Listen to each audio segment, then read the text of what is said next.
Chapter 11.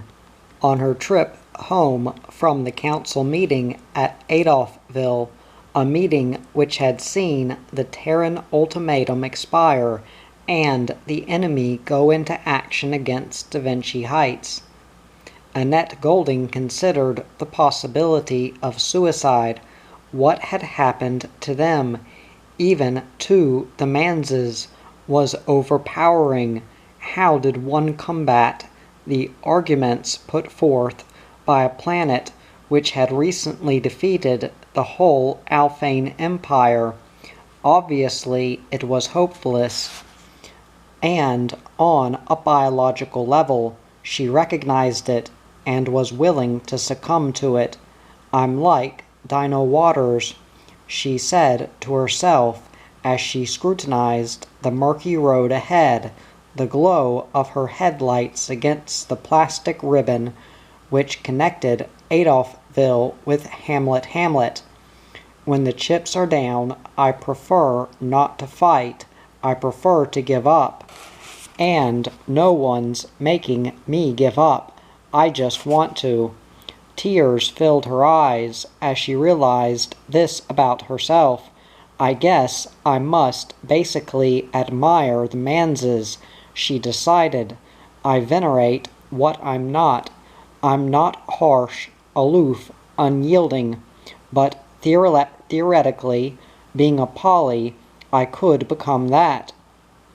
In fact, I could become anything, but instead," she saw then, to her right, a streak of retro-rocket exhaust tailed out along the night sky. A ship was descending, and very close to Hamlet. In fact, if she kept on this road, she would encounter it.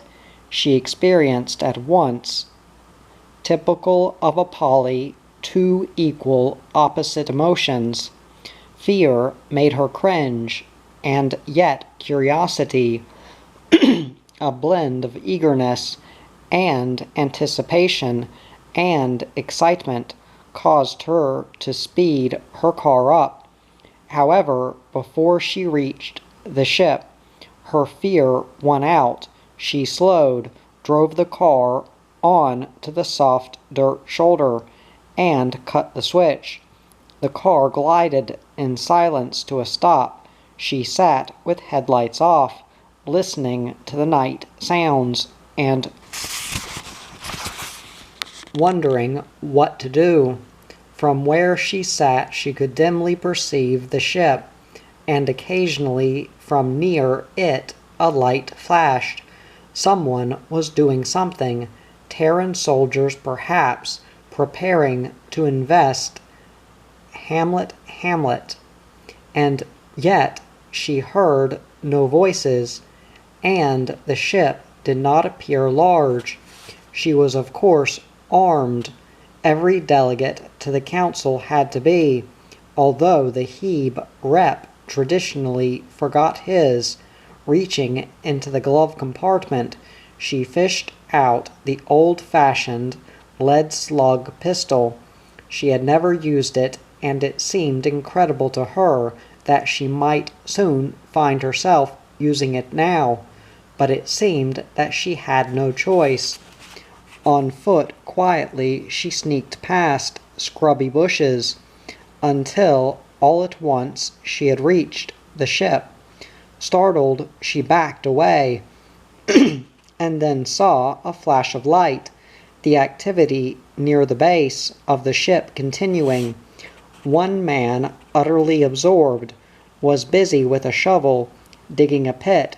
He labored away, perspiring, his face wrinkled with concentration, and then suddenly he hurried back to the ship. When he reappeared, he carried a carton which he set down beside the pit.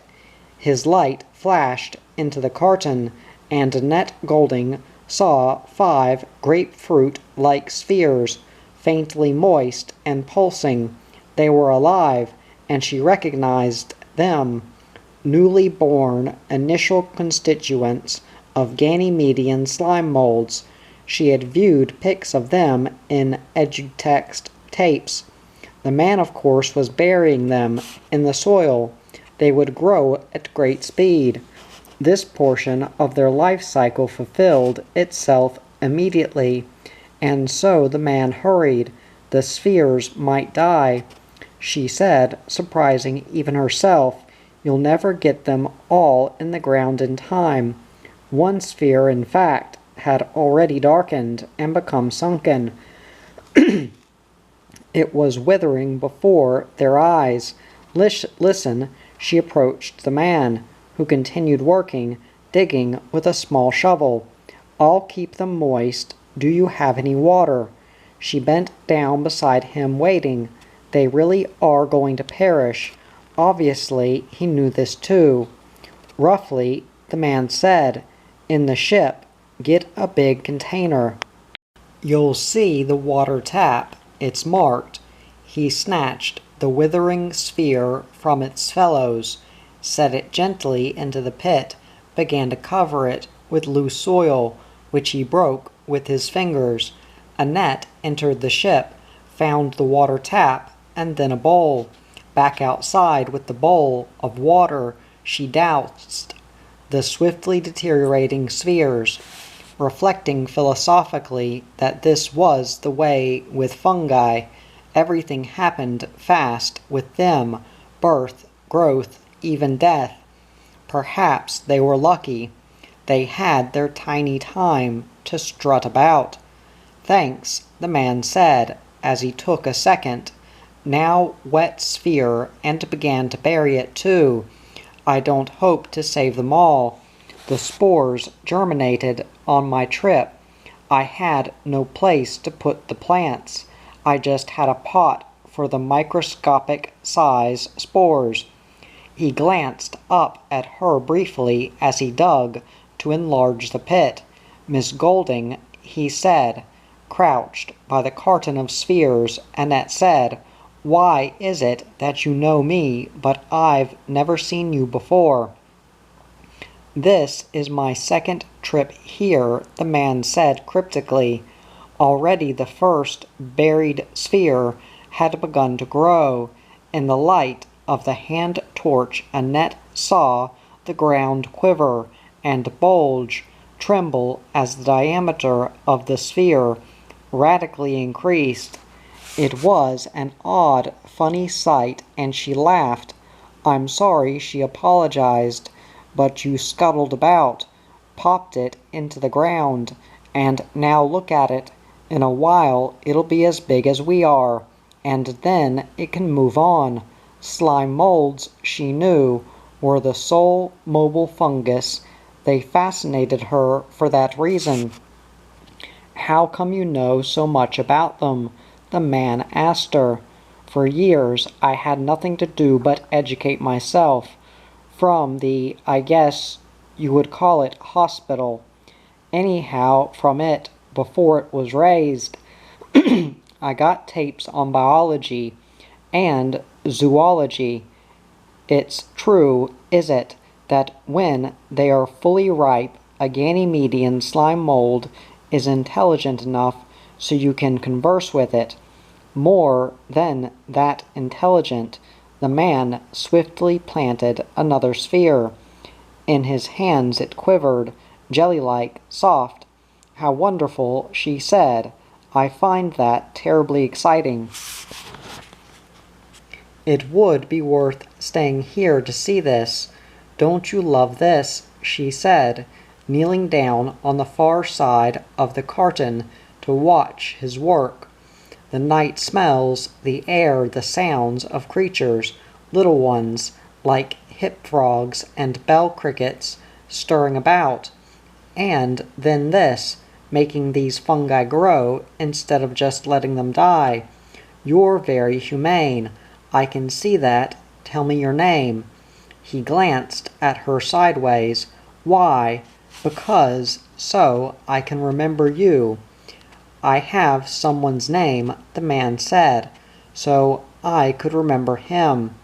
Now only one sphere remained to plant, and the first had burgeoned out, exposing itself. It had become, she discovered, a multitude of spheres. now gummed together into a mass. But the man said, "I wanted his name so that I could." He did not finish, but she got the idea. "My name is Chuck Rittersdorf," he said. "Are you related to Dr. Rittersdorf, the psychologist in that Terran ship?" Yes, you must be her husband. She was positive of it. The fact was totally obvious. Remembering Gabriel Bain's plan, she put her hand over her mouth, giggling with mischievous excitement. "Oh," she said, "if you only knew, but I can't tell you.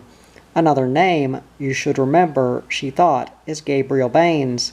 She wondered how Gabe's plan to reduce Dr. Rittersdorf by lovemaking had gone. She had a feeling that it had failed, but for Gabe it might well have been, even still be at this moment a good deal of fun.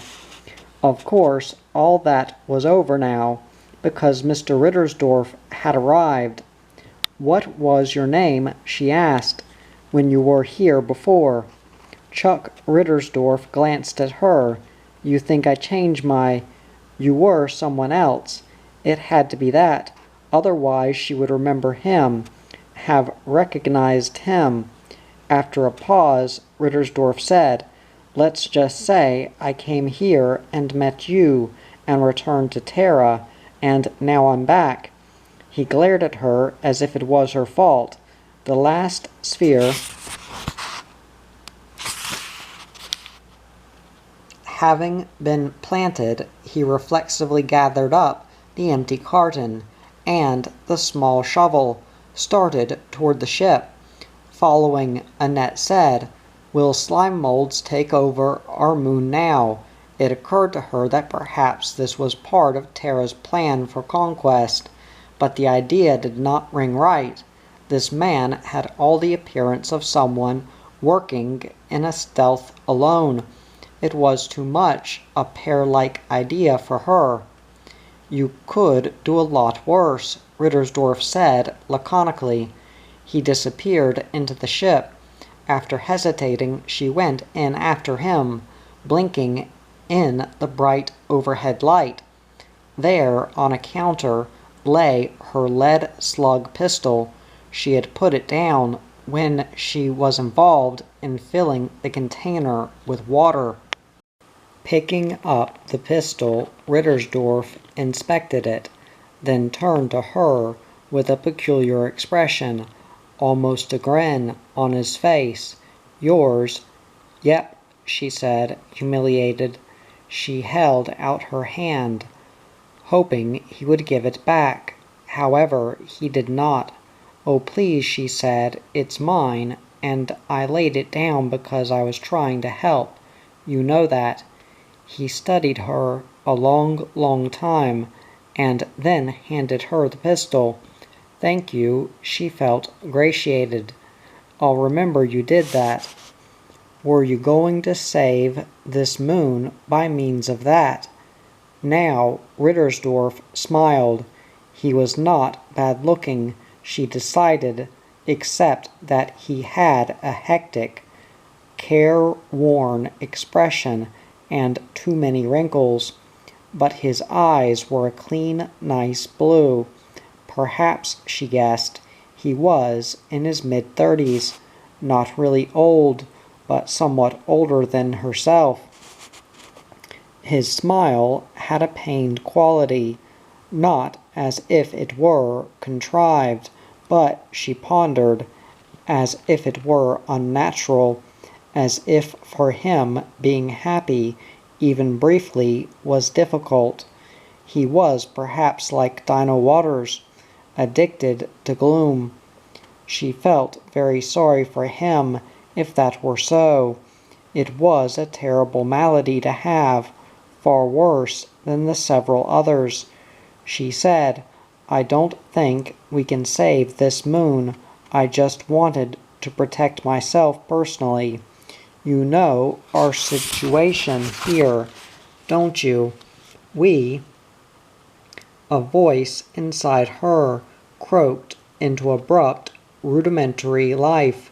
Mr. Rittersdorf, it creaked, faded out, then returned, like the feeble sputter of a crystal-set radio. Wise thing, I see that Joan, the voice was gone now. What in God's name was that? Annette said, appalled. The slime mold. One of them. I don't know which.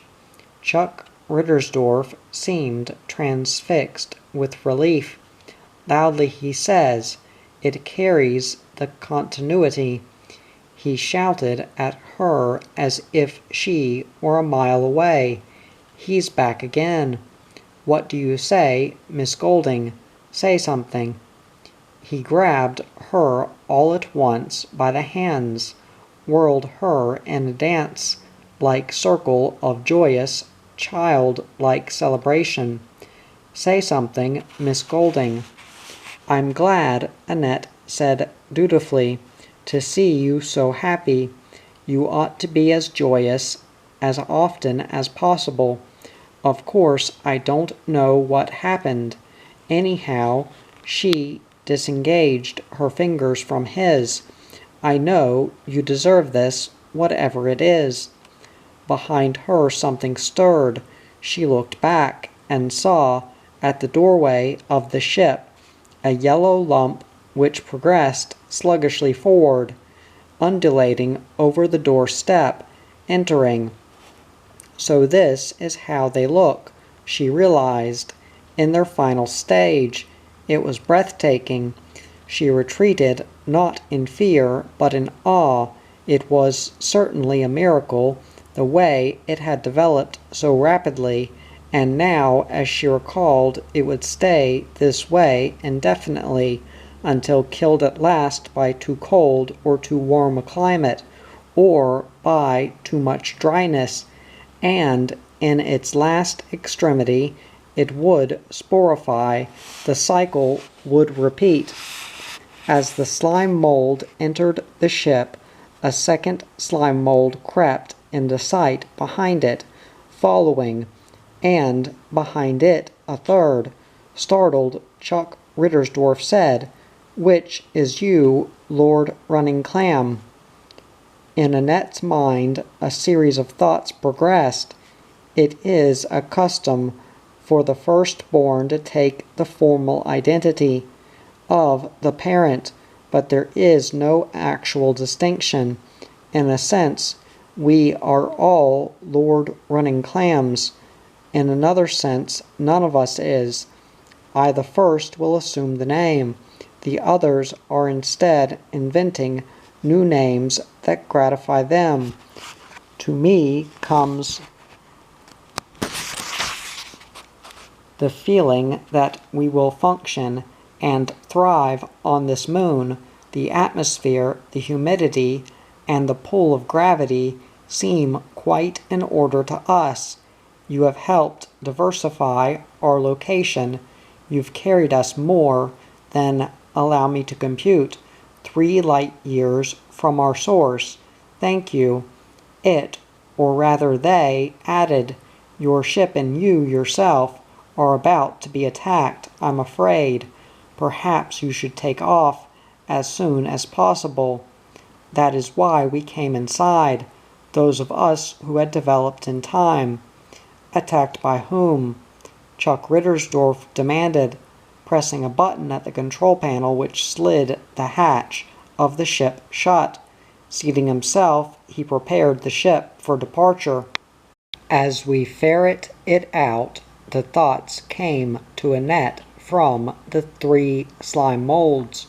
A group of natives is involved, those who refer to themselves in their own minds as manses. Evidently they have succeeded in blowing up some other ship. Good grief, Chuck Rittersdorf grated. That would be Mary's. Yes, the slime mold agreed.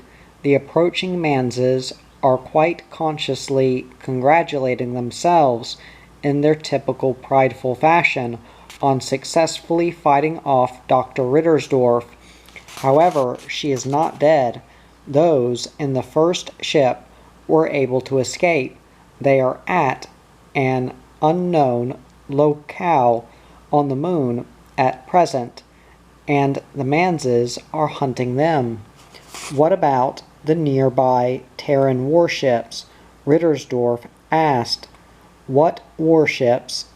The Manses have thrown some novel variety of protective screen about their settlement, so for the moment they are safe. The slime mold then amplified with a conjecture of its own, but it will not last long, and this they know. They are on the offensive only temporarily, but they still love it. They are extremely happy, while all the while the baffled Terran line ships buzz about uselessly. The poor Manses, Annette thought to herself, unable to look ahead, dwelling on the now, sallying forth to do battle as if they had a reasonable chance, and yet was her own view much better, was her willingness to accept failure and improvement. No wonder all the clans of the moon depended on the Manses. It remained the only clan with courage, and the vitality which that courage gave. The rest of us, Annette realized, lost long ago, before the first Terran, Dr. Mary Rittersdorf, showed up. Gabriel Baines, driving at a paltry 75 miles an hour toward Hamlet, saw the small, brisk ship race up into the night sky, and knew that he was too late, knew it without having any understanding directly of the situation. Annette, his near psionic talent informed him, was in the ship, or else the ship, those aboard it, had destroyed her.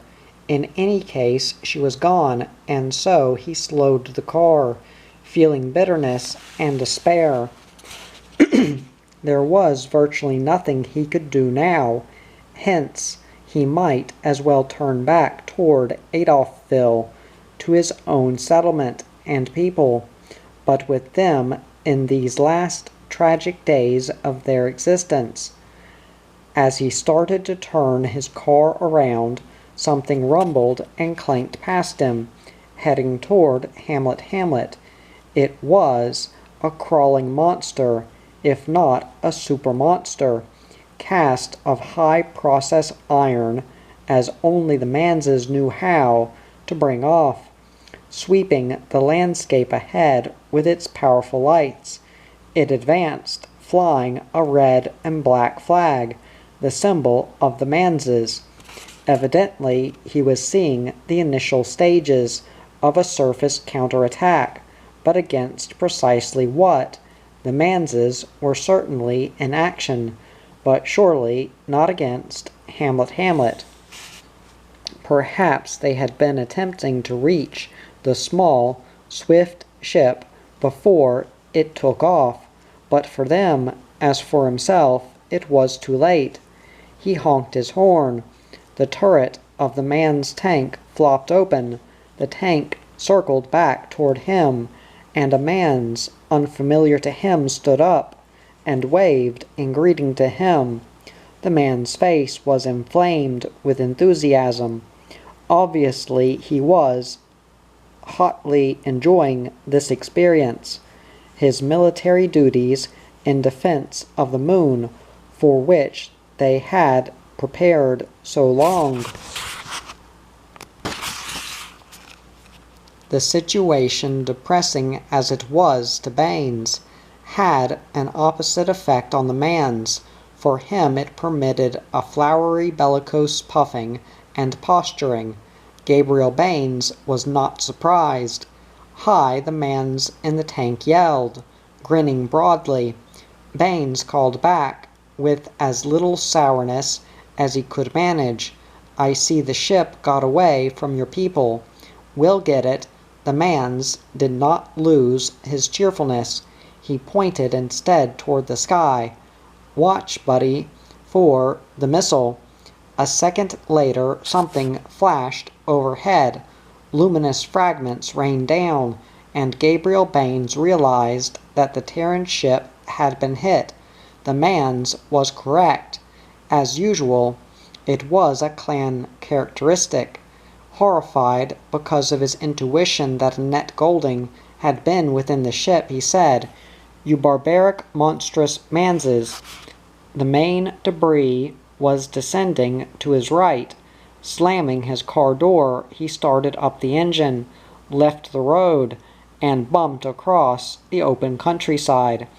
The man's tank, meanwhile, shut its turret and began to follow, filling the night with its screeching clankings. Baines reached the remains of the first ship, some kind of emergency parachute device. A huge globe of gas had sprung from the rear of the ship, letting it down more or less gently. It now lay half buried in the soil, its tail up, smoking as if, and this horrified Baines still further. It was about to disintegrate. The atomic furnace within had reached, he thought, near critical mass, and once it went, that would be that. Getting out of his car, he sprinted toward the hatch of the ship. As he reached it, the hatch swung open. A Terran emerged unsteadily, and after him came Annette Goulding. And then, with immense technical difficulty, a homogeneous yellow blob that flowed to the lip of the hatch and dropped with a plop to the ground below. Annette said, "Gabe, don't let the manses shoot this man. He's a good person. He's even kind to slime molds." Now the man's tank had clattered up. Once again the turret of the tank popped aside, and again the man's within raised himself up. This time, however, he held a laser beam, which he aimed at the Terran and Annette. Grinning, the man said, "We got you." It was clear that as soon as he had fully savored his enjoyment, he would kill them. The ferocity of the man's mind was unfathomable. "Listen," Baines said, waving to the man's. "Leave these people alone. This woman is from Hamlet. She's one of us." "One of us?" the man's echoed. "If she's from Hamlet, she's not one of us." "Oh, come on," Baines said. "Are you manses so hopped up that you don't recognize or remember the common brotherhood of the clans at a time of crisis? Put your gun down." He walked slowly back to his parked car, not taking his eyes from the man's. In the car, under the seat, he had his own weapon. If he could get his hands on it, he would use it on the man's to save Annette's life. "I'll report you to Howard Straw," he said, and opening the car door, groped within. "I'm a colleague of his. I'm the pair rep to the council." His fingers closed over the butt of the gun. He lifted it out, aimed it, and at the same time clicked off the safety. The click, audible in the still night air, caused the man's in the tank instantly to swivel. The laser beam was now pointed at Gabriel Baines. Neither Baines nor the man's said anything. They faced each other, not moving, not firing. The light was not adequate, and neither could make out the other fully. A thought emanating from heaven knew where entered Gabriel Baines' mind. "Mr. Rittersdorf, your wife is in the vicinity. I'm picking up her cephalic activity. Therefore, I advise you to drop to the ground." The Terran and also Annette Goulding both fell at once on their faces. The man's in the tank, startled, moved his gun away from Gabriel Baines, peered into the night uncertainly. An almost perfectly directed bolt from a laser weapon passed over the prone figure of the Terran, entering the hull of the ruined ship and vanishing in a sizzle of liquefied metal. The mans in the tank leaped, sought to pinpoint the origin of the shot. He clutched his own weapon in a spasm of instinctive response, but did not fire. Neither he nor Gabriel Baines could make out what was happening, who was shooting at whom. To Annette, Gabriel Baines shouted, "Get in the car." He held the door open. Annette lifted her head, gazed at him, then turned to the Terran beside her. The two of them exchanged a glance, and then both stumbled up and snaked their way swiftly to the car. In the turret of the tank, the mans opened fire, but not at Annette and the Terran.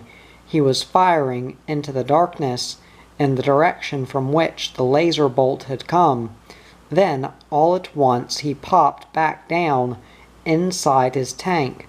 The turret slammed shut, and the tank, with a shudder, started up and rumbled forward in the direction toward which the mans had fired. At the same time, a missile departed from the forward tube of the tank.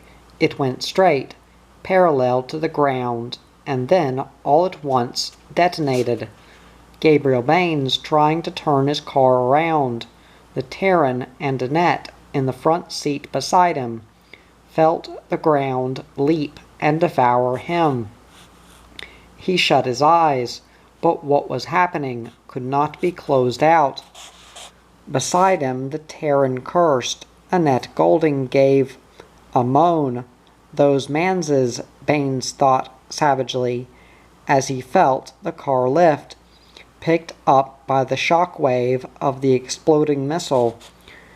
"You can't use a missile like that." The Terran's voice came very faintly over the uproar. "At such close range. Whipped, carried by the concussion of the blast." The car spun over and over.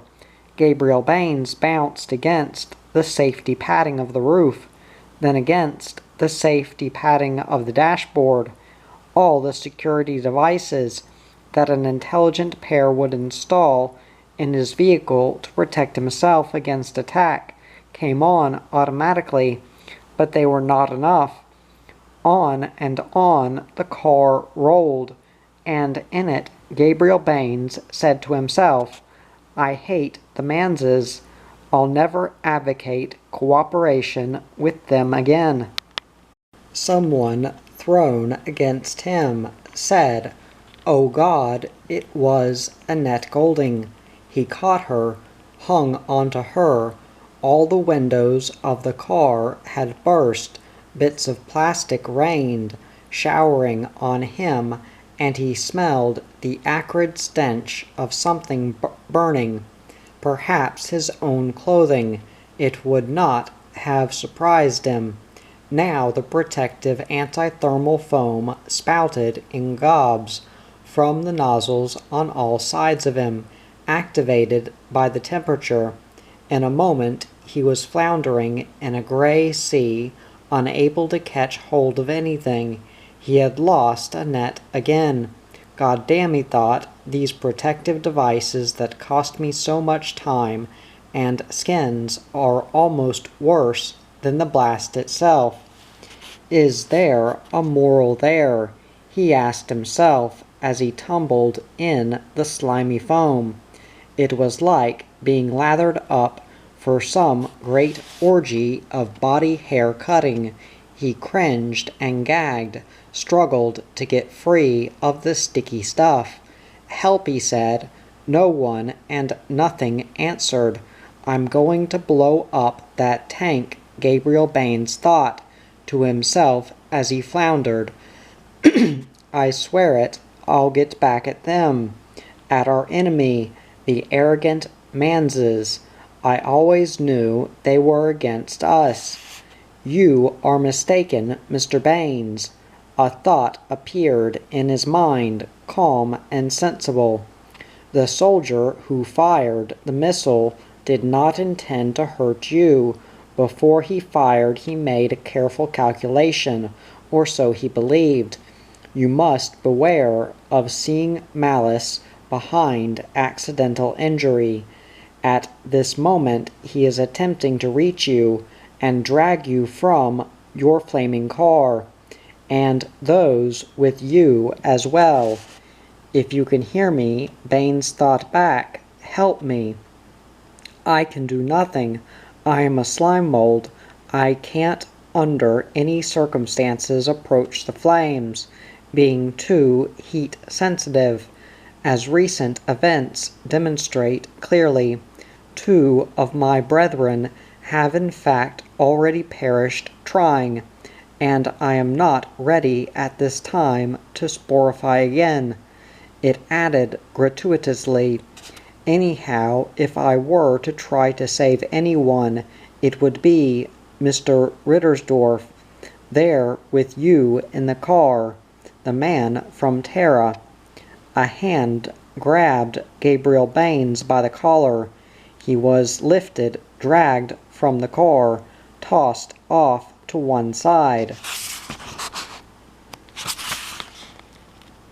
The man's, with typical abnormal physical strength, now reached into the burning car and tugged Annette Golding to safety.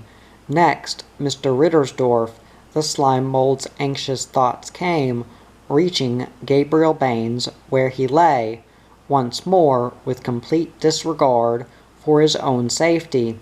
Also typical of the hyperactive temperament, the man's disappeared into the car.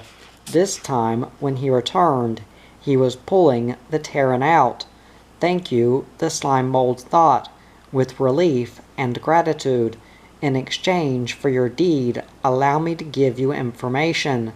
Your missile did not reach Dr. Rittersdorf, and she and the CIA simulacrum, Mr. Majeboom, are still nearby, out of sight in the darkness, seeking an opportunity to fire at you again. So you had better return as soon as possible to your tank. Why me? The Mans said angrily. Because your clan destroyed their ship, the slime mold thought back. Hostilities between you and them are overt. Hurry. The man's soldier sprinted for his tank, but he did not reach it. 2/3 of the way there, he pitched forward on his face as a laser beam appeared from the darkness, touched him briefly, and then winked out. And now we are going to get it, Gabriel Baines realized, wretchedly, as he sat wiping the foam from himself. I wonder if she recognizes me, remembers me from our encounter earlier today, and if so, would that cause her to want to spare me, or to kill me sooner? Beside him, the Terran, also named Rittersdorf by some peculiar freak of coincidence, struggled to a sitting position, said, You had a gun. What became of it? Still in the car, I suppose. Why would she kill us? Annette Golding gasped. Rittersdorf said, Because she knows why I'm here. I came to this moon to kill her. He seemed calm.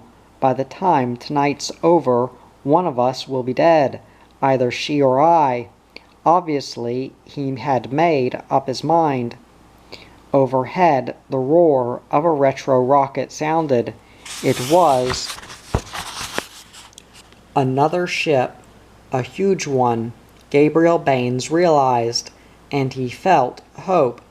Possibly they had a chance of escaping from Dr. Rittersdorf, who certainly, as he had suspected, was deranged after all, even if the ship contained Terrans, because it was so clear that Dr. Rittersdorf was acting out a feral impulse of her own without official sanction.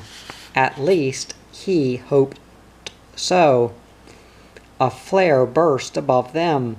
The night became white, and everything, each small object, down to the stones on the ground, stood out with august clarity. The wrecked ship of Mr. Rittersdorf, the abandoned tank of the dead man's, the corpse of the man's himself, sprawled not far off. Gabriel Bain's car, burning itself into a clinker, and there, 100 yards away, a vast molten seething pocket where the missile had exploded, and among trees to the far right, 2 human figures, Mary Rittersdorf, and whoever else the slime mold had said. Now, too, he saw the slime mold. It had taken refuge near the wrecked ship.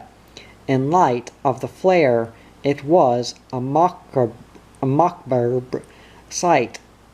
He suppressed an impulse to hee-haw. A Terran warship, Annette Golding said. No, Rittersdorf said. Look at the rabbit on the side. A rabbit? Her eyes widened. Is it a race of sentient rabbits? Is there such a thing? No, the slime mold thoughts came to Gabriel Baines. With seeming regret, the slime mold said, This apparition is Bunny Hintman, searching for you, Mr. Rittersdorf. It was, as you anticipated, pessimistically a relatively easy guess on his part that you came here to Alpha 3M2. He left Bra City shortly after you departed from Terra. It explained. I am just now obtaining these thoughts from his mind. Of course, up to now, I have been ignorant of this, being in the spore stage only. I don't understand this, Gabriel Baines said to himself. Who in God's name is Bunny Hintman, a rabbit deity? And why is he looking for Rittersdorf? As a matter of fact, he was not even certain who Rittersdorf was. Mary Rittersdorf's husband, her brother. The whole situation was confused in his mind, and he wished he were back at Adolphville.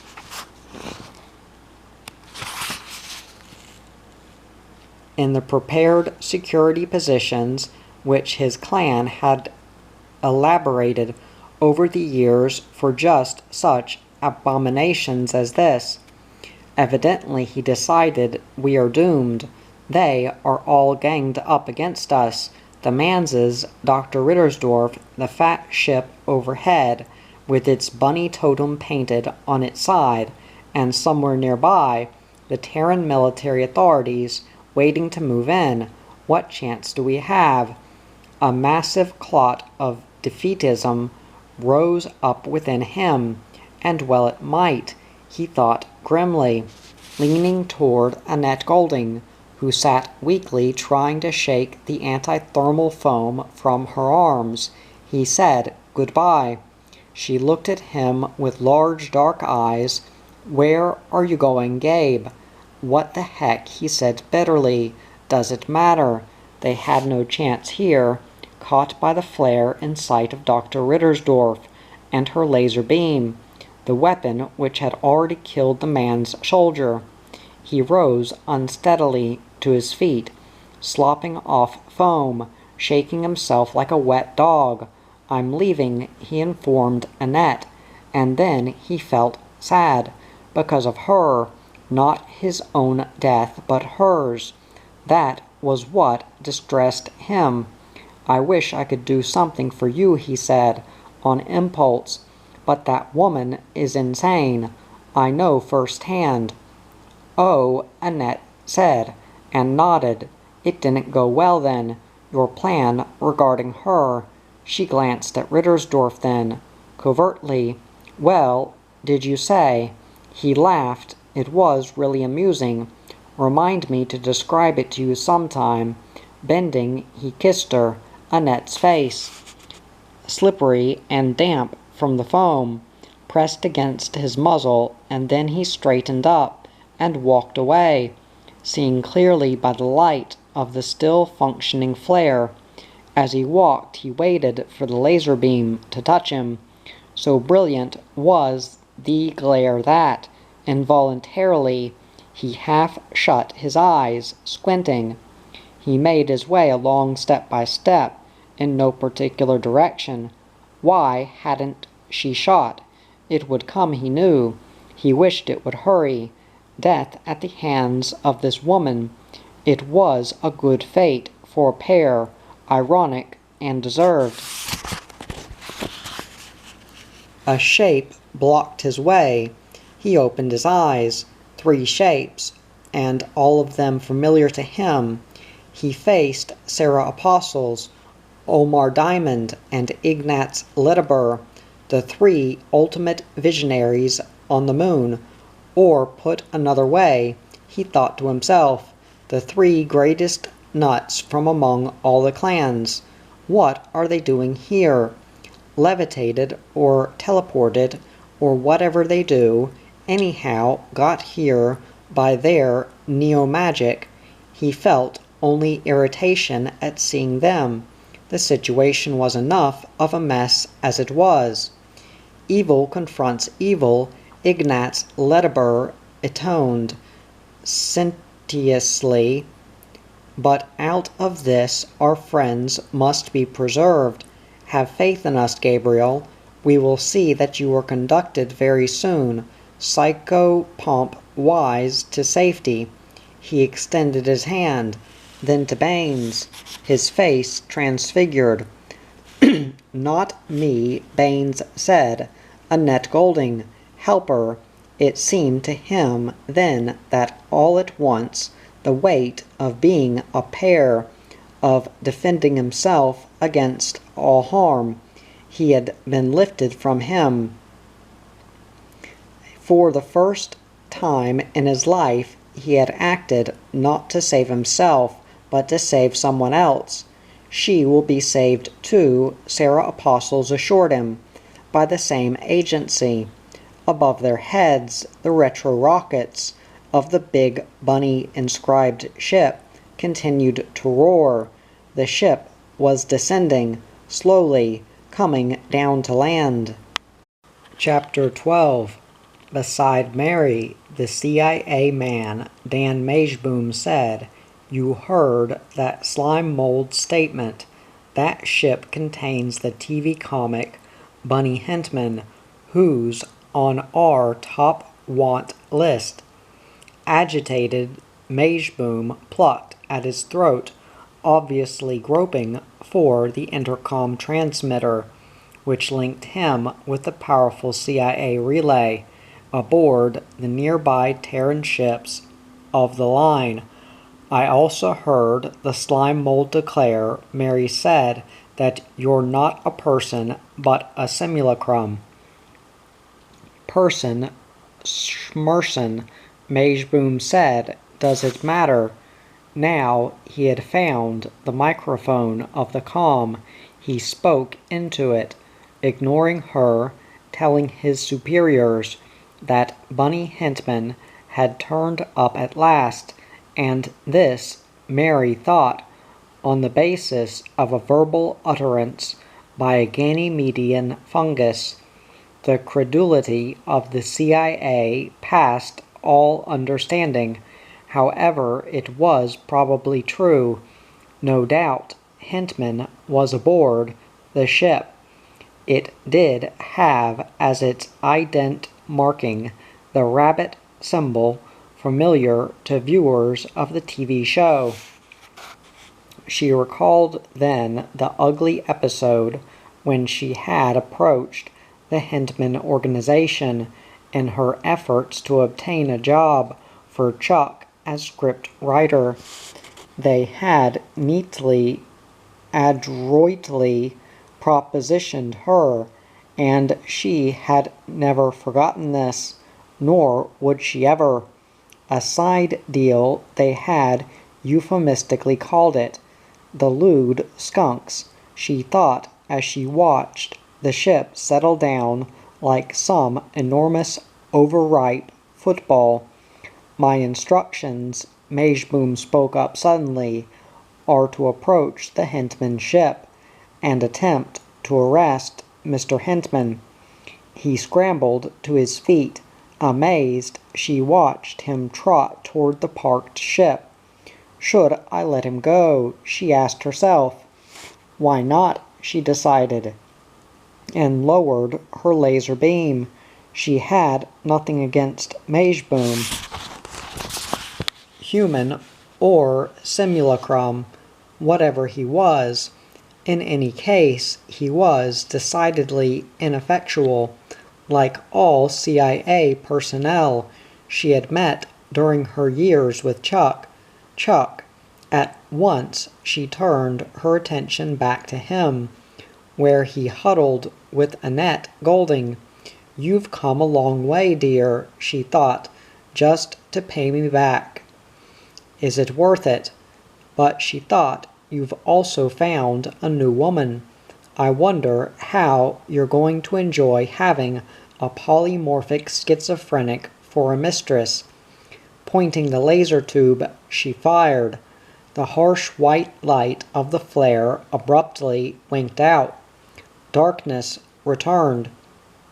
For a moment she could not understand what had happened, and then she realized that now, since the ship had landed, it had no further use for illumination. Hence it had shot the flare down. It preferred darkness to light, like some photophobic insect scuttling behind a bookcase. She could not tell if her shot had touched Chuck. Damn it, she thought in angered dismay. And then she felt fear. After all, it was she who was in danger. Chuck had become an assassin, here to murder her. She was perfectly rationally wholly conscious of that. His presence on the moon verified what with professional acumen she had long suspected.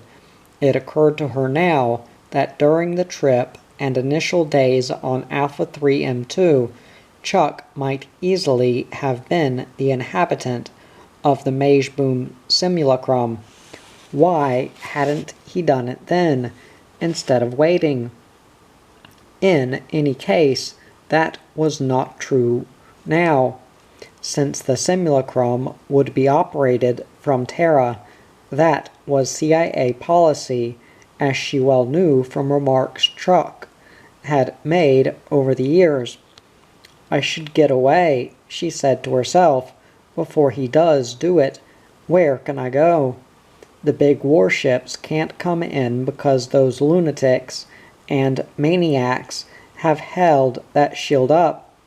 They're still trying to trace a path through it, I suppose. Whatever the reason, she had lost contact with Terran military, and now Majeboom had gone. She no longer could reach the line ships through him. I wish I was back on Earth, she said miserably to herself. This whole project has turned out terribly. It's insane. Chuck and I trying to slay each other. How did something ghastly and psychotic like this develop? I thought we had managed to separate. Didn't the divorce accomplish that? She thought I never should have had my attorney, Bob Alphane, get those potent pics of Chuck and that girl. That's probably what made him do this. However, it was too late. She had not only got the pics, but had in addition used them in court. They were now a matter of public record. Anyone with a little morbid curiosity who wanted to could search up the court record, animate the pics, and enjoy the sequences of Chuck and the triste Frey making love in hoc signo Vince's My Dear. Chuck, she thought, I'd like to surrender. I'd like to get back out of this. If not for your sake, then for mine. Can't we be friends? It was a squandered hope. Now something peculiar squirmed at the horizon. She started at it, wondering at its magnitude. Surely it was too immense to be a human construct. The atmosphere was alive with something real. The stars had become dull, partially extinguished in that region, and the thing, whatever it was, now began to assume a nearly luminous shape. The shape was that of a master lizard, and she realized at once what she was witnessing. This was a schizophrenic projection, part of the primordial world experienced by the advanced psychotic, and evidently a familiar entity here on Alpha 3M2. Except, why was she seeing it? Could a schizophrenic, or possibly several of them, acting in concert, have coordinated their psychotic perceptions with a psionic talent? Weird idea, she thought nervously, and hoped that this was not the explanation, because such a combination would be lethal if these people had stumbled onto it during their quarter century of freedom. She remembered the hebephrenic whom she had met at Gandhitown, he whom perhaps rightly they had called a saint, Ignaz Ledbetter. At the time she had felt, despite the squalor, something of that about him, the invigorating and yet terrifying scent of unnatural abilities directed Lord only knew where. In any case, she had been fascinated at last by him. The lizard, seemingly quite real, stretched itself, writhed its elongated neck, and opened its jaws, and from it a fireball-like apparition vomited out, igniting that portion of the sky.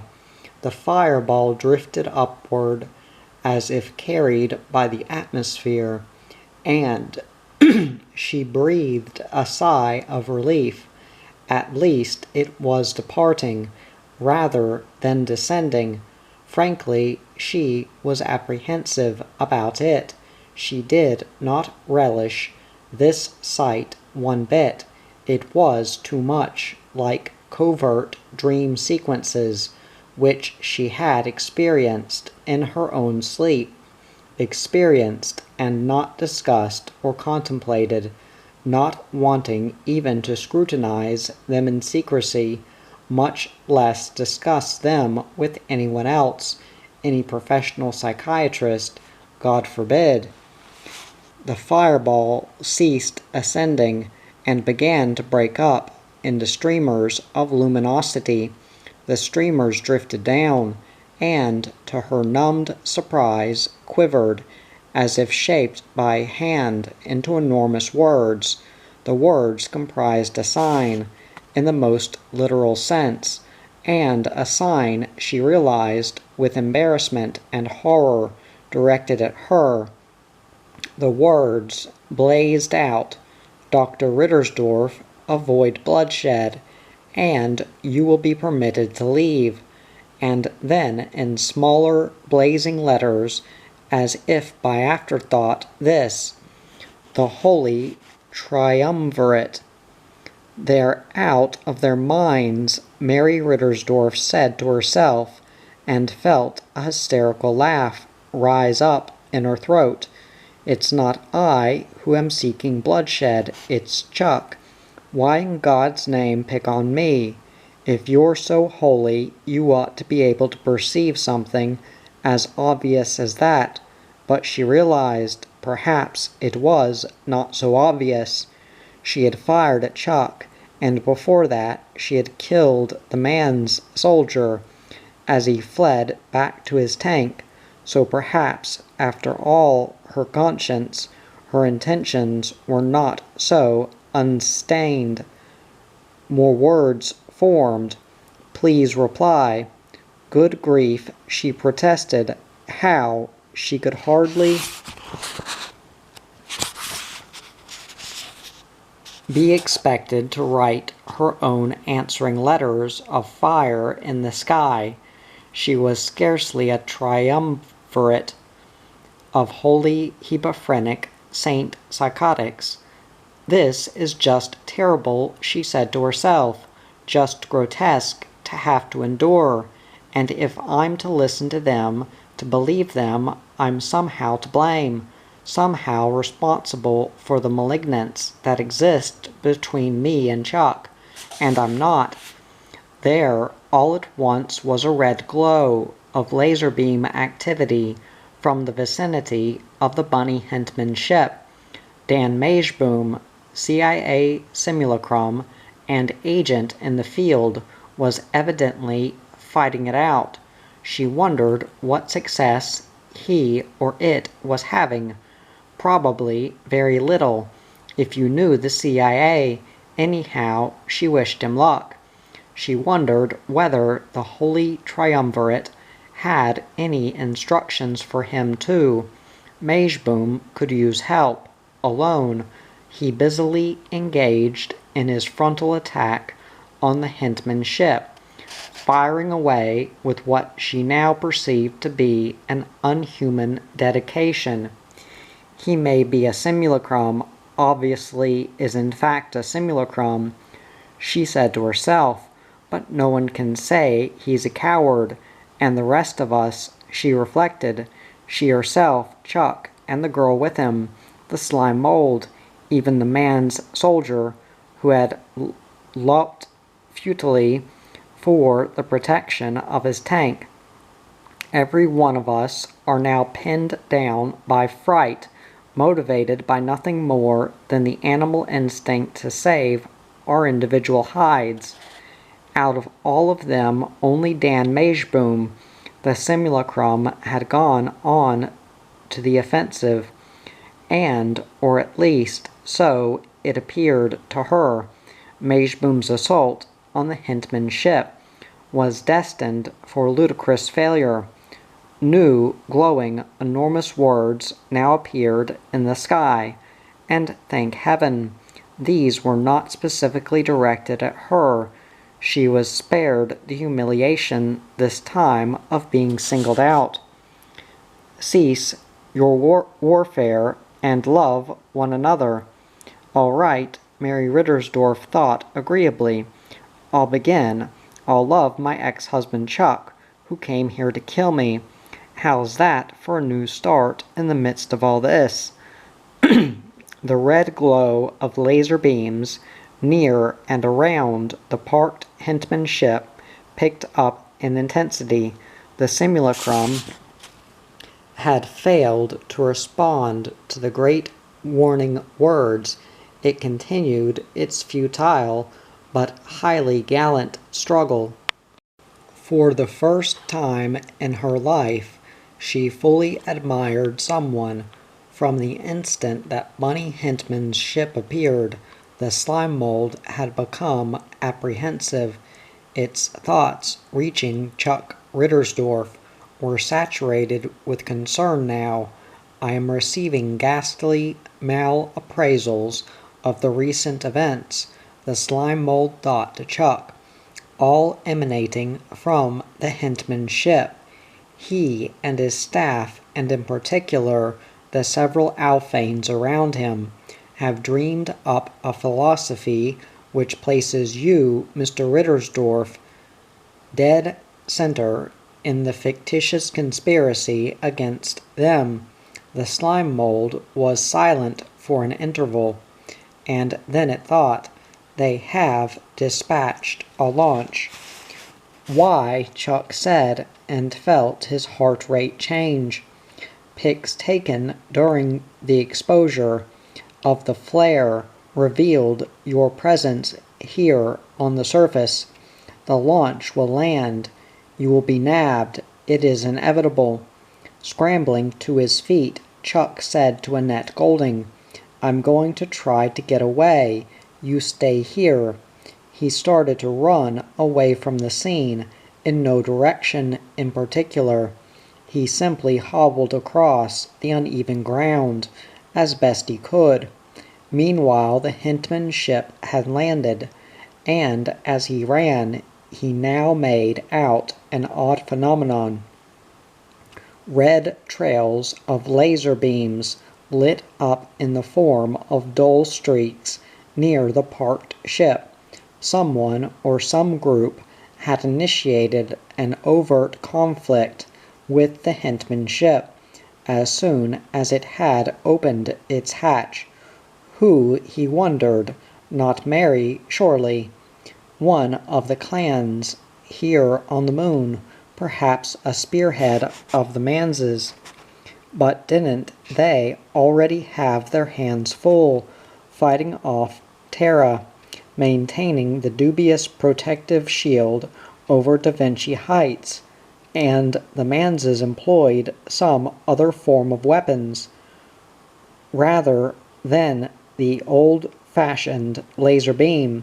Therefore, this sounded more like the CIA. Majeboom, he decided. The simulacrum had received instructions to engage the Hintman ship in battle, and being a machine, it had accordingly done so. The Manses, he thought, are fighting Terra. Majeboom, representing the CIA, is busy shooting it out with Hintman. My ex-wife is fighting me, and Hintman is my enemy. Logically, what does this add up to? It must be possible to draw up a rational equation extracted from this Baroque interchange. It surely can be simplified. If the Manses are fighting Terra and Hintman is fighting Terra, then the Manses and Hintman are allies. Hintman is fighting me, so I am his enemy, and hence the ally of Terra. Mary is fighting me, and I am fighting Hintman, so Mary is the ally of Hintman, hence the enemy of Terra. However, Mary leads the Terran task force of do-gooding psychologists who landed here. She came as a rep of Terra, so logically Mary is both the enemy and the ally of Terra. The equation simply could not be worked out. There were just too many participants in the struggle, doing too many illogical things, some, as in Mary's case, entirely on their own. But wait, his efforts to make a rational, sensible equation out of the situation had borne fruit after all. As he trotted through the darkness, he had an insight into his own dilemma. He was fighting to save himself from Hintman, the compatriot of the Alphanes, and the enemy of Terra. This meant that by rigorous, unassailable logic, he himself was an ally of Terra, whether he recognized it or not. Forgetting Mary for a moment, her actions undoubtedly were not sanctioned by Terran establishment. The situation could be viewed clearly for a moment. His personal hope lay in reaching a Terran warship, seeking sanctuary there. Aboard a Terran ship of the line, he would be safe there, and only there. But the clans of Alpha 3M2 were fighting Terra, he remembered all at once. The equation was even more complex than he had first seen. If he were logically an ally of Terra, then he was an enemy of the clans, an enemy of Annette Golding, of everyone on the moon. Ahead of him his shadow feebly was cast. Some light originating from the sky had materialized. Another flare. Turning, he briefly came to a halt, and saw in the sky huge letters of fire, a message directed at all of the people. Of all people, his wife. Avoid bloodshed, the sign admonished, and you will be permitted to leave us. Evidently, this was a manifestation of the demented, silly tactics of the psychotics living here, probably of the deteriorated ones, the hebephrenics of Gandhi-town. Mary, of course, would pay no attention. However, the glowing sign made him realize one further factor. The clans of this moon recognized Mary as their enemy. Mary was his enemy too. He had tried to kill her, and she him. Hence, by logic, this made him an ally of the clans. But his relationship to Tara made him an enemy of the clans. So there was no way of ignoring the conclusion of the entire line of his logical reasoning. Melancholy as it was, he was both an ally and an enemy of the clans of Alpha 3M2. He was for and against them. At that point he gave up, forwent the use of logic. Turning, he once more began to run. The old adage, derived from the meditations of the sophisticated warrior kings of ancient India, that my enemy's enemy is my friend, had just not worked out in this situation, and that was that. Something buzzed low over his head, and a voice, artificially magnified, howled at him. Rittersdorf, stop, stand still, or we'll kill you on the spot. The voice boomed and echoed, bouncing back from the ground. It had beamed at him, directed full force from what he knew to be the Hintman launch overhead. They had, as predicted by the slime mold, located him. Panting, he stopped. The launch hovered in the air at the 10-foot level. A metal ladder flopped noisily down, and once more the artificially reinforced voice instructed him. Climb the ladder, Rittersdorf, without messing around or any delay. In the night gloom, illuminated only by the glowing sign of the sky, the magnesium ladder quivered insubstantially, like some link with the supernatural. Taking hold, Chuck Rittersdorf, with leaden, heart-clutched reluctance, began to climb. A moment later he stepped from the ladder and found himself in the control cab of the launch. Two wild-eyed Terrans with laser pistols faced him, paid enemies of Bunny Hintman, he realized. One was Gerald Feld. The latter was drawn back up. The launch scooted for the parent ship at the greatest velocity possible. We saved your life, Feld said. That woman, your ex-wife, would have ripped you apart if you had stayed out there. So, Chuck said, so we are returning good for evil. What more can you ask? You won't find Bunny upset or sore. He's too big a man not to take all this in his stride. After all, no matter how bad things go, he can always migrate to the Alphane Empire. Feld managed to smile, as if the thought struck him as a happy one.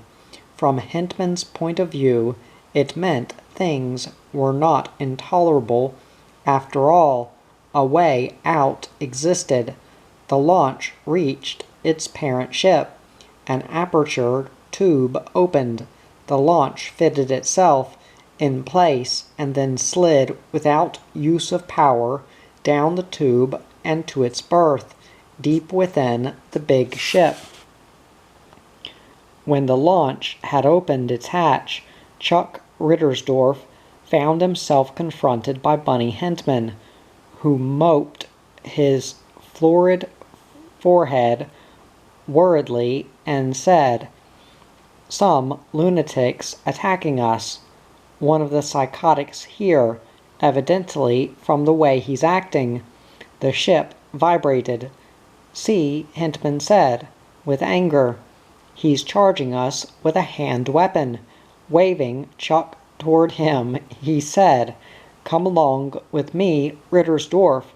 I want to have a conference with you. There's been a hell of a misunderstanding between you and I, but I think we can still work it out, right?" "Between you and me," Chuck said, in automatic correction. Hintman led the way down a narrow corridor. Chuck followed. No one appeared at this point to have a laser beam trained on him, but he obeyed anyhow. One probably existed potentially. He was still patently a prisoner of the organization. A girl, naked to the waist, wearing only shorts, strolled across the corridor. Ahead of them, smoking a cigarette, meditatively, there was some aspect about her that Chuck found familiar, and then, as she disappeared through a doorway, he realized who she was. Patty Weaver. In his flight from the Sol system, Hintman had been provident enough to bring at least one of his mistresses with him. "In here," Hintman said, unlocking a door. Within the small barren cabin, Hintman shut the two of them up, then began immediately to pace with a restless, frantic intensity. For the time being he said nothing. He remained preoccupied. Every now and then the ship again vibrated, under the attack directed at it. Once the overhead light went so far as to dim, but soon returned. Hintman glared up, then resumed his pacing. "Rittersdorf," Hintman said, "I've got no choice. I've had to go." A knock sounded at the door. "Geez," Hintman said, and went to open the door a crack. "Oh, it's you." Outside now, with a cotton shirt on, the tails not tucked in, the buttons not buttoned. Patty Weaver said, "I just want to apologize to Mr. Rittersdorf for—" "Go away," Hintman said, shutting the door. He turned back to face Chuck. "I've had to go over to the Alphanes." More perspiration in huge wax-like drops emerged on his forehead. He did not bother to wipe them away. "Do you blame me? My TV career's ruined by that goddamn CIA. I've got nothing left on Terra if I can." "She has big breast," Chuck said. "Who? Patty?" "Oh yes," Hintman nodded. "Well, it's that operation they give in Hollywood and New York. It's more the rage now than the dilation, and she's had that done too. She would have looked great on the show, like a lot of things. Too bad it didn't work out. You know, I darn near didn't get out of Bra City. They thought they had me, but of course I was tipped off, just in time." He glared at Chuck with nervous accusation. "If I can deliver Alpha 3M2 to the Alphanes, then I'm in. I can live the rest of my life in peace. If I can't, if Terra manages to take over this moon, then I'm not in." He looked tired and depressed. Now he seemed to have shrunk. Telling Chuck this had been too much for him. "What's your comment?" Hintman murmured. "Speak up." Chuck said. "That's a comment." Chuck said, "If you imagine I still have any influence with my ex-wife and her report to Turplin on this." "No," Hintman agreed, nodding curtly. "I know you can't influence her decision as to this operation. We saw you all down there, taking pot shots at each other like animals." He glowered, his energy returning. "You kill my brother-in-law, Cherrigan. You're ready to, in fact eager to, kill your wife. What kind of lives do you people lead? I never saw such a thing. And leaking my location to the CIA on top of everything else." "The Paraclete has deserted us," Chuck offered. "The parakeet? What parakeet?" Hintman wrinkled up his nose. "There's a war on here, let's say that. Maybe that explains some of it. If it doesn't," he shrugged, "it was the best he could do." "That somewhat hefty girl you were lying with," Hintman said, "out there where your ex was shooting at you. She's a local nut, isn't she? From one of the settlements here." He eyed Chuck keenly. "You could say that," Chuck said, with reluctance. The choice of wording did not especially appeal to him. "Can you reach their governing inter-settlement supreme-type council through her?" "I suppose." Hintman said, "Here's the only workable solution, with or without your damn parakeet or whatever it is. Have their council meet and listen to you, to your proposal." Drawing himself up, Hintman said with firmness, "Tell them to ask for Alphane protection from Terra. Tell them they've got to ask the Alphanes to come in here and occupy this moon. So it'll legally become Alphane territory under those damn protocols, whatever they are. I don't quite understand them, but the Alphs do, and so does Terra." And in exchange, he did not take his eyes from Chuck's face. Tiny, unwinking, his eyes challenged everyone, all things. "The Alphanes will guarantee the civil liberties of the clans. No hospitalization, no therapy. You won't be treated as nuts. You'll be treated as bona fide colonists, owning land and engaging in manufacture and commerce. Whatever it is, you all do." "Don't say you," Chuck said. "I'm not a clan member here." "You think they'd go for that, Rittersdorf?" "I don't honestly know." "Sure you do. You were here before, in that CIA simulacrum. Our agent, our informant at CIA, told us every move you made. So there was a Hintman person at CIA. He had been right. The CIA had been infiltrated. That was just about par for it, too." "Don't look at me like that," Hintman said. "They've got some nert of theirs in here. Don't forget that, unfortunately. I could never make out who he is. Sometimes I think it's Jerry Feld. Other days I think it's Dark. Anyhow, it was through our man at CIA that we learned you had been suspended, and so naturally we let you go.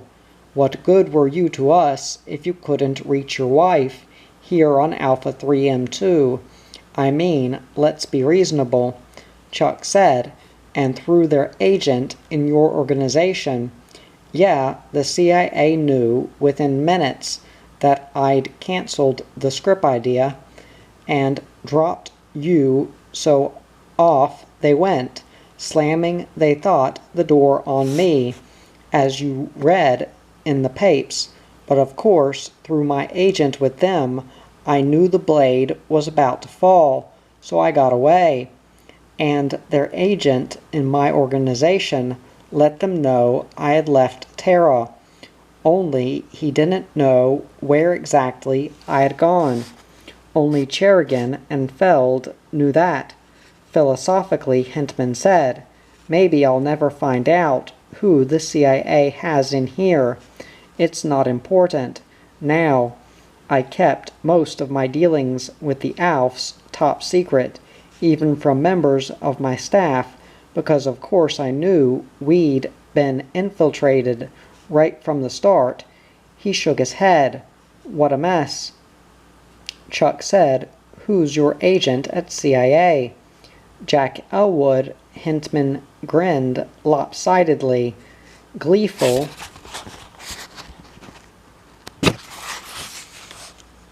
At Chuck's reaction.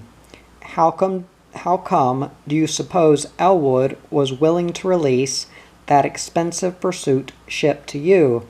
I told him to. I wanted you to get here. Why do you imagine Elwood urged you so strongly originally to take control of the Majeboom simulacrum? That was my strategy from the start. Now let's hear your info about these clans here, and which way they'll jump. No wonder Hintman and his writers had been able to whip together the so-called TV script, which they had dropped in his lap. Through Elwood they had maneuvered at dead center, just as Hintman was now admitting. But that was not entirely true. Elwood could inform the Hintman organization of the existence of the Majeboom simulacrum, who operated it, and where it was bound, but that was all. Elwood did not know the rest. Admittedly, I was here before, Chuck said, and spent some time here, but at the Hebe settlement, which isn't representative. The Hebes are at the bottom of the scale. I have no knowledge of either the Pairs or the Manses, and they're the ones who run the affair here. He recalled Mary's brilliant analysis of the situation, her account of the intricate caste system in operation on Alpha 3M2. It had proved correct. Hintman, his eyes intense, said, will you try it? I personally believe the whole bunch of them have something to gain. If I was them, I'd take it. Their alternative is to go back into enforced hospitalization, and that's it. Take it or leave it. Put it that way to them, and I'll tell you what, you'll get out of it. By all means, Chuck said, dilate on that aspect. If you do this, we'll instruct Elwood to take you back into CIA. Chuck remained silent. Criminy, Hintman said plaintively, you don't even bother to answer, okay? You saw Patty here in the ship. We'll instruct her to be nice to you. Know what I mean? He winked, a hasty, nervous twitch. No, Chuck said emphatically. That had turned out too unpleasantly. All right, Rittersdorf, Hintman sighed. We'll really up it. If you'll do this for us, we'll toss you a big bone, something out of the class of what I've named. He took a raucous breath. We'll guarantee to do the job of killing your wife for you, as painlessly and quickly as possible, and that's very painless and very quick. After what seemed like an endless time to both men, Chuck said, I can't make out why you think I'd like Mary dead. He was able to meet Hintman's shrewd gaze, but the effort required was great. Hintman said, like I said, I watched you two scrunched down taking pot shots at each other like a couple of wild animals. I was defending myself. Sure, Hintman said, nodding in a parody of compliance. Nothing you saw here on this moon involving me and Mary would have told you that. You must have come to Alpha 3M2 with that knowledge, and you didn't get it from Elwood because he couldn't have known it either, so spare yourself the nuisance of telling me that Elwood. Okay, Hintman said brusquely. Elwood retailed to us the part about the simulacrum. You and Majeboom, that's how that got into the script, but I'm not telling you where I got the rest, and that's it. Chuck said, I won't go before the council. That's it, too. Glaring, Hintman said, what does it matter how I found out? I know. Let it rest at that. I didn't ask for the info. We wrote it in as an afterthought because when she told me, he stopped himself at once. Joan Treast, Chuck said, working with the slime mold. It had to be that. So now it had emerged. However, it hardly mattered at this point.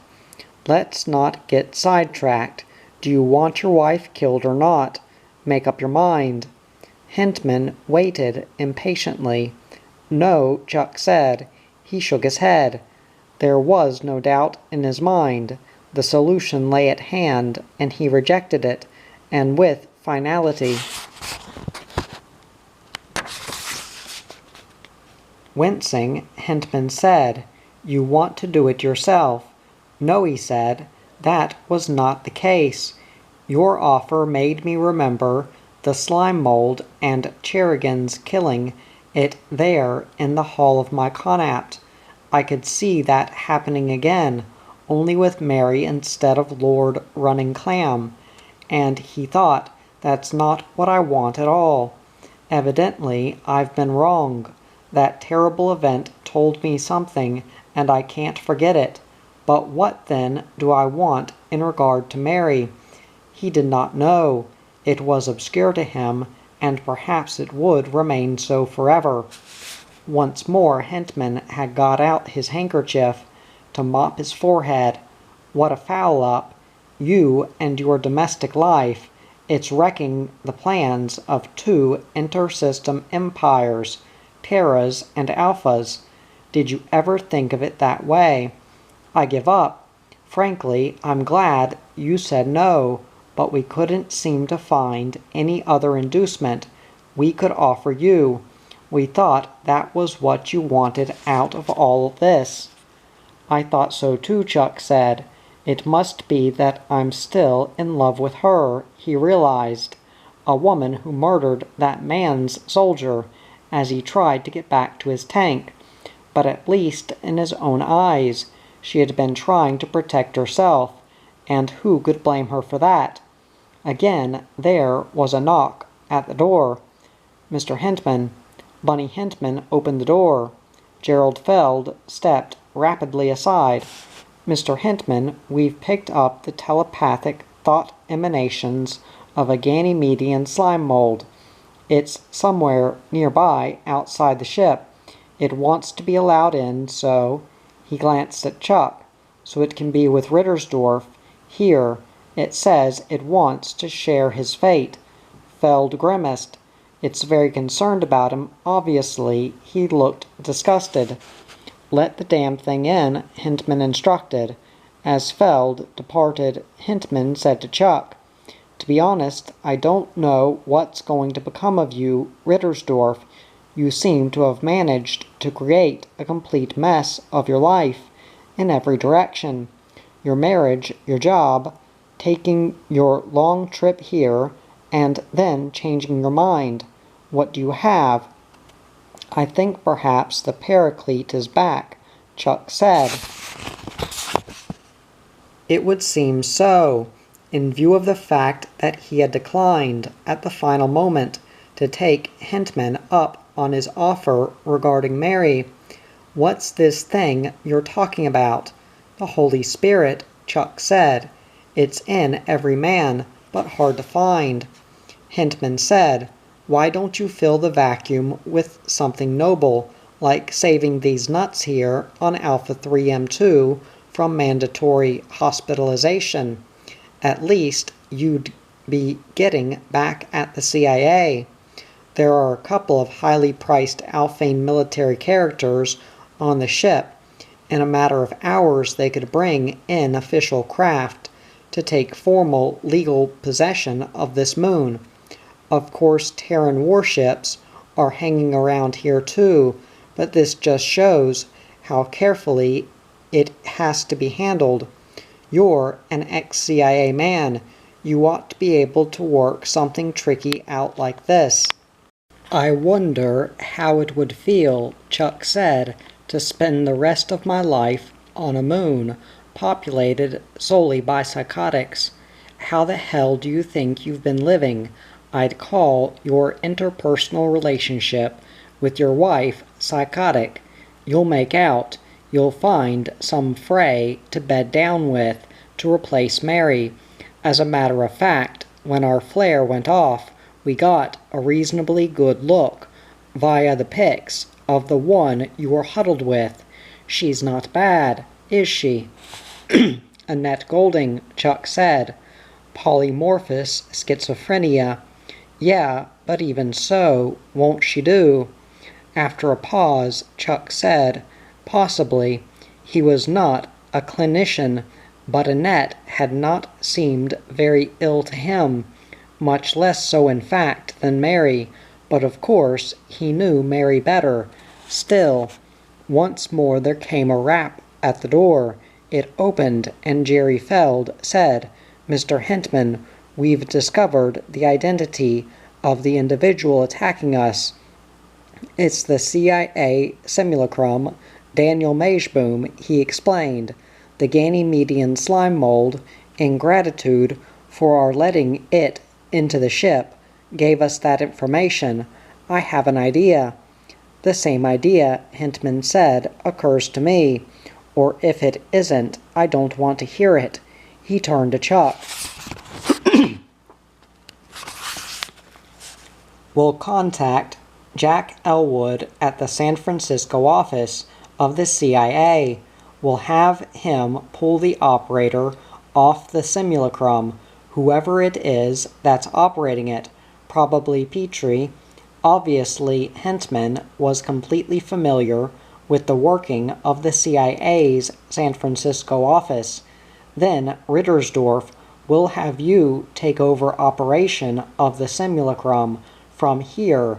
As long as his radio contact is maintained, you can do it, and we basically need only a handful of instructions for it. Simply program it out of action and off to the sidelines. Will you do that much?" Chuck said, "Why should I?" Blinking, Hintman said, "But because it's going to get our power supply and blow us up. Using that damn laser beam as it is, that's why." "You'll be killed too," Feld pointed out to Chuck. "In that event, both you and your Ganymedian slime mold." "If I go before the Supreme Council of this moon," Chuck said to Hintman, "and ask them to seek Alphane protection, and they do, it may set off another major war between Alpha and Terra." "Oh hell no," Hintman said emphatically. "Terra doesn't care that much about this moon. Operation 50 Minutes, that's just a minor afterthought, nothing of importance. Believe me, I've got lots of contacts. I know this. If Terra really cared that much, they would have gone in here years ago, right?" "What he says is true," Feld said. "Our man at Turplin verified this some time ago." Chuck said, "I think the idea is a good one." Both Hintman and Feld visibly sighed with relief. "I'll take it to Adolphville," Chuck said, and if I can get the clans to reconvene their Supreme Council, I'll put the idea before them, but I intend to do it in my own way." "What does that mean?" Hintman inquired, nervously. "I'm not a public speaker or a politician," Chuck said. "My job has been programming material for simulacra. If I can get control of May's room, I'll have him appear before the council. I can feed him better lines to speak, better arguments than I could possibly give my own self. And also, but he did not say this aloud, he would be a great deal safer here in Hintman's ship than in Adolphville, because the Terran military could at any moment break the man's shield, and one of their first acts would be to round up the Interclan Council. Someone before the council right then, proposing a switch of loyalties to the Alphane Empire, would be unlikely to emerge, the proposal coming from a Terran citizen, as he himself was, would be identified, and correctly, as an act of treason. What I'm doing, Chuck realized with shock, is nothing less than throwing my lot in with Hintman's. The thoughts of the slime mold came to him, reassuringly. "You have made a wise choice, Mr. Rittersdorf.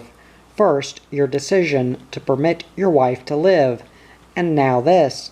If worst comes to worst, we will all wind up subjects of the Alphanes, but under their rule, I'm certain we can survive." Hintman, also hearing the thoughts, grinned.